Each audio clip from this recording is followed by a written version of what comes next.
제3의 눈이라고도 불리며 이 송과선이 망가지면 육감이 사라진다는 속설처럼 초자연적 경험을 하고 싶다면 송과선을 활성화하라. 인간의 미스터리 분비샘, 송과선을 아시나요? 송과체 코나리움 또는 대뇌골단으로 불리는 송과선은 인간의 뇌 안에 있는 아주 작은 기관으로 대부분의 척추동물에서 발견되며 멜라토닌이라는 호르몬을 분비하는 내분비기관입니다. 송과선은 보통 약 1세에서 2세까지 크기가 커지고 그 이후로는 안정적으로 유지되지만 사춘기 이후로는 무게가 점차 증가합니다. 어린이의 풍부한 멜라토닌 수치는 성적 발달을 억제하고 송과체 종양은 조숙한 사춘기와 관련이 있다고 알려져 있으며 사춘기가 오면 멜라토닌 생산이 감소합니다. 과거 송과선은 그 위치가 뇌의 깊숙한 곳에 있어서 그 기능을 정확히 알기 어려웠습니다. 그래서 과거에는 이 송과선이 무엇을 하는지, 왜 필요한지 알 수가 없었으며 미지의 영역인 송과선에 대해서 미스터리한 분비샘이라는 표현을 하게 됩니다. 17세기 프랑스의 유명한 철학자 르네 데카르트는 송과선을 영혼의 본거지로 보았습니다. 그는 송과선이 뇌의 구조에서 유일하게 대칭적으로 위치하고 있음을 근거로 이런 결론을 도출하였으며 이를 영혼과 몸이 상호작용하는 지점으로 여겼습니다. 또한 데카르트는 영혼의 주요한 기능은 생각이며 몸의 주요한 기능은 운동이다. 따라서 영혼이 몸에 가장 밀접하게 연결되어 있는 지점은 몸의 모든 부분을 움직일 수 있는 위치에 있어야 한다라고 주장했습니다. 그는 이런 이유로 송과선이 영혼과 몸이 상호작용하는 곳이라고 믿었는데 이는 송과선이 뇌 내에서 중앙에 위치하고 있으며 뇌와 신경계를 통해 전체 몸에 신호를 전달할 수 있는 위치에 있다는 점에서 비롯된 견해였습니다. 송과선은 처음엔 더 큰 기관의 흔적 기관 정도로만 인식되었습니다. 1917년 소에서 얻어낸 송과선 추출물을 개구리의 피부에 처리했더니 미백 효과가 있다는 사실이 알려졌습니다. 예일대학의 피부과학 교수 아론 비 러너와 그의 동료들은 송과선으로부터 얻어진 미지의 물질이 피부병을 치료하는 데 도움이 될 수 있을 것이란 희망을 품고 1958년 송과선으로부터 해당 물질을 분리한 뒤 멜라토닌이라 이름 붙였습니다. 이 물질은 의도한 것과는 달리 피부병에 어떤 효능이 있다는 사실을 밝혀내지는 못했지만 멜라토닌을 발견한 것은 시간생물학이라는 새로운 학문 분야를 만드는 데 도움이 되었습니다. 송과선에 관해 흥미로운 연구 사례로는 세계적인 신경외과 의사인 와일더 펜필드의 획기적인 실험이 있습니다.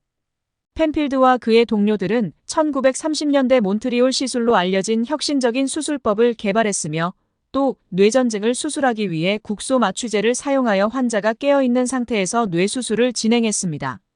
그는 극히 소량의 전극을 사용하여 송과선을 자극했을 때 환자들이 과거의 기억을 생생하게 떠올리는 현상과 데자비 회상 환각 등 실제로 환자가 현재 진행되고 있는 것처럼 여겼다는 것을 알게 되었습니다. 당시 여러 환자들 중에서 26세의 여성 환자 MM은 약물 치료에 반응하지 않는 뇌전증 환자였습니다. 그녀의 발작은 데자비 경험으로 시작했으며 자주 회상을 하다가 발작을 일으켰고 그녀는 결국 펜필드에게 수술을 받게 되었습니다. 수술 중 측두엽에 전류를 흘려보내자 한 남자가 연필을 손에 쥐고 책상에 기대어 있는 것이 보여요 하고 말했습니다. 측두엽의 13번을 자극하자 서커스단이 있는 사육제가 열리고 있으며 커다란 차가 여러 대 보인다고 말했습니다. 15번 부위를 자극하자 이 수술은 언젠가 한번 해본 듯한 느낌이 든다며 다음에 어떤 일이 일어날지 잘 알고 있다고 말했습니다. 또 다른 환자 N씨는 선생님 저는 꿈을 꾸었습니다.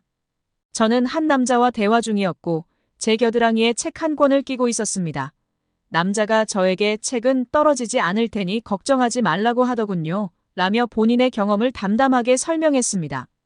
펜필드가 1cm 옆으로 전극을 이동하자 그는 어머니가 저를 부르고 있습니다. 이것은 예전에 제가 경험한 일입니다. 라고 했습니다. 또 다른 환자 DF는 음악 소리가 들린다고 말했습니다. 펜필드가 같은 곳을 반복적으로 자극하자 음악 소리가 들린다고 반복적으로 말했고 그 당시 유행가인 롤링 얼롱 투게더가 떠오른다고 말하며 콧노래를 흥얼거렸습니다.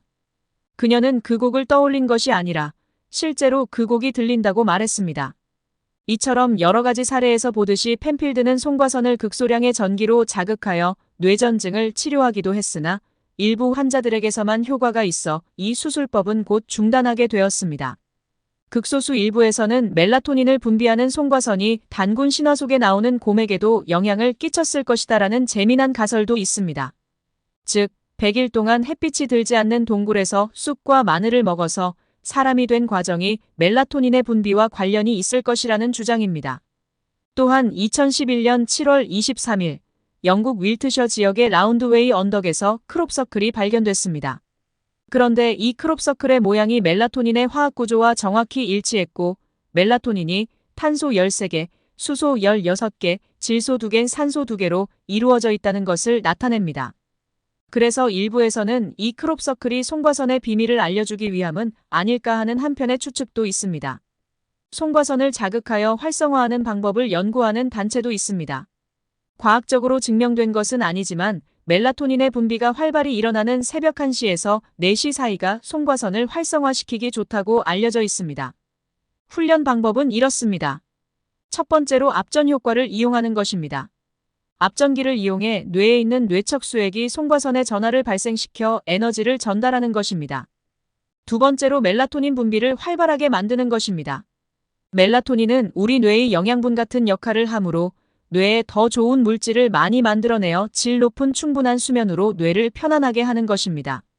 세 번째는 두 번째와 비슷한 맥락으로 호흡을 통해 에너지를 정수리까지 닿을 수 있게 감정을 절제하여 규칙적인 호흡을 하는 것으로 명상이나 멍 때리는 습관이 뇌에 좋다고 알려져 있습니다. 네 번째는 가장 중요한 단계인데 호흡을 마친 후 뇌 중앙에 있는 송과선에 에너지를 모읍니다. 5에서 10분 동안 집중한 상태를 유지하면서 에너지를 모아 송과선을 자극하는 훈련을 계속하는 것입니다. 그러나 이러한 방법들은 아직까지 명확하게 증명된 사실이 아니므로 함부로 따라하지 않는 게 바람직합니다. 송과선을 제3의 눈인 차크라 혹은 호루스의 눈처럼 인간의 새로운 영역으로 죽은 이들의 영혼을 보고 신을 만날 수 있다는 주장들은 확실히 흥미로운 주제입니다. 이러한 주장들은 과학적으로나 의학적으로 증명되지 않은 일부의 의견일 뿐입니다. 하지만 송과선을 자극하여 초자연적인 경험을 한 펜필드의 실험은 설명이 되지 않습니다. 여러분은 어떻게 생각하시나요?